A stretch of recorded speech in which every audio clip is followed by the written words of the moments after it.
আমরা যাচ্ছি তালসারির দিকে। তালসারি যেখানে লাল কাঁকড়া পাওয়া যায়, লাল কাঁকড়ার বীজ বলে, সেই তালসারির দিকে যাচ্ছি। অটো বুক করা হয়ে গেছে। অটোতে সবার একই ভাড়া আছে, মোটামুটি 420 টাকা করে নেয় আপ ডাউনে।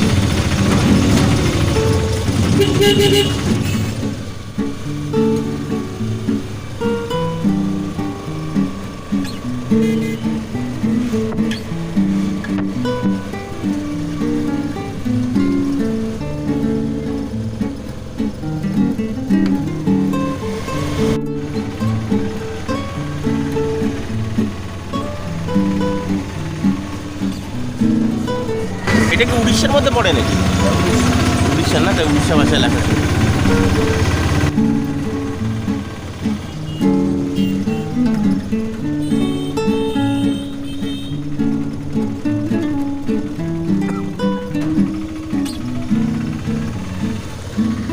এখান থেকে তার মানে পুরী বেশি দূর না? না, কলকাতা থেকে যতটা রাস্তা হবে একই রাস্তা। একই রাস্তা নাকি?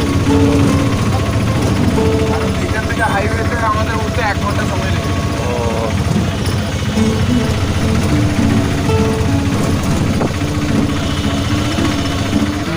আসলাম এই তালসারিতে। তালসারি অটোতে আসছিলাম, যেহেতু টোটোতে লেট হবে আর রাস্তাটাও গ্রাম হয়ে যেতে হবে, তাই রিক্সের জন্যই অটোতে নেওয়া হলো। এখানে বলে যে হচ্ছে লাল কাঁকড়ার বীজ, লাল কাঁকড়া বীজ দেখে আসি, লাল কাঁকড়া দেখে আসি। আর অনেক ছোটো ছোটো এখানে সব জায়গাতেই নারকেলের দোকান দেখতে পাচ্ছি, মানে ডাবের দোকান, সব দেখে আসি। আর লাল কাঁকড়া এইখানে দাঁড়িয়ে, এখানে হচ্ছে ওই মোহনার মতনই গাড়িতে, মানে এই ছোটো ছোটো যে নৌকাগুলো করে দাঁড়িয়েছে। এখন নামার জায়গা পাচ্ছি না, এখান থেকে লাফ মারবো নাকি, কতটা উঁচু, এদিক দিয়ে নামার জায়গা আছে।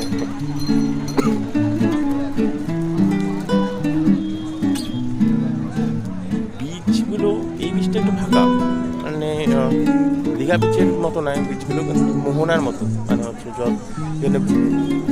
শুধু যে জাহাজ, জাহাজের মানে মাছ ধরার জাহাজ, সেইগুলোই শুধু এখানে দেখতে পাওয়া যায়, টুরিস্ট খুব একটা নেই। এখানে অনেক ছোটো ছোটো দোকান আছে।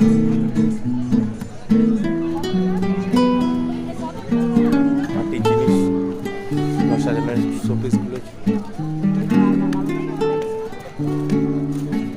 এদিক দিয়ে নিচে নামবো। আসো, এটা পার করো।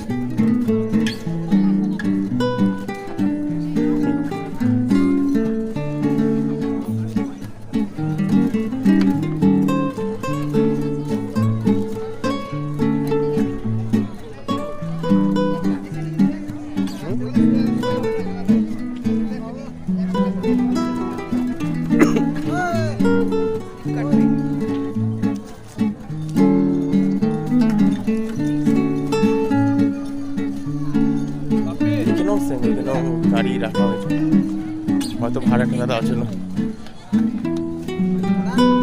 না না, এই সাইডগুলোতে পুরো হচ্ছে ঝাউবন, মানে লোকজন অতটা নেই, তাই জন্য এই বনগুলো এখনও টিকে গেছে। নাহলে পরে যেখানে টুরিস্ট, এখানেও যদি টুরিস্ট ওই দীঘার মতো থাকতো, তাহলে এইটাও মানে সাফা করে এখানে হোটেল হয়ে যেত। সেখানে এখানে অতটা মানে হোটেল নেই, এর জন্য এখনও জঙ্গলগুলো বেঁচে গেছে। এই দীঘার মতো এখানেও হচ্ছে বোটিংয়ের সিস্টেম করা হয়েছে, যারা বোটিং করতে চায় তারা করতে পারে বোটিং। দেখি ভাড়া তো শুনবো, বোটিংয়ের ভাড়া কত করে নেয়।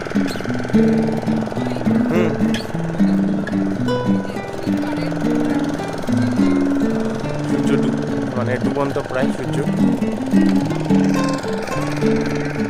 এই বোটিং করতে গেলে পরে 100 টাকা করে ভাড়া।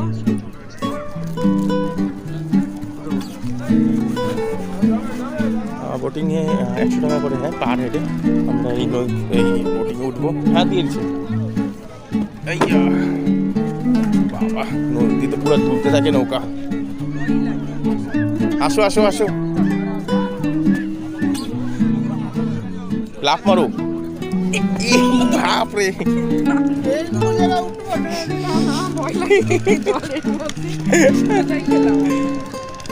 এখন যাবো পরে যতটা তাড়াতাড়ি সম্ভব ঘুরে গেলাম এখানে।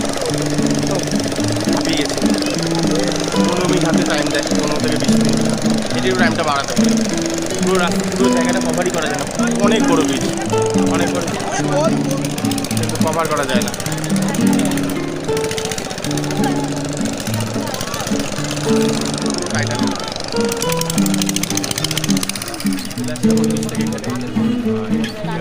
টাইমটা শর্ট ছিল, তাই জন্য টাইম 15 মিনিটের মধ্যে চলে আসতে হয়েছে। এখন নাম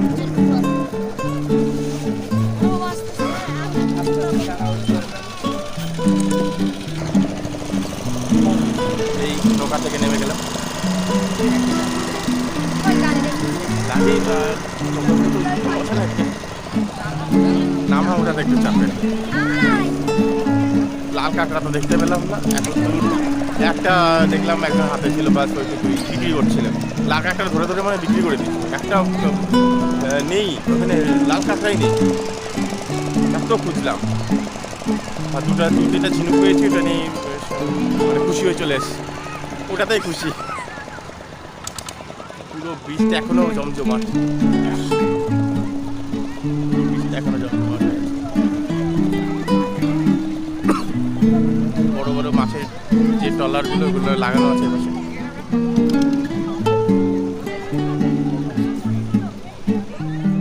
নৌকা দাঁড়িয়ে আছে, প্রচুর নৌকা। আর সাথে এখানে বাইক রাইডিংয়েরও চলছে, মানে বাইক রাইডও চলছে।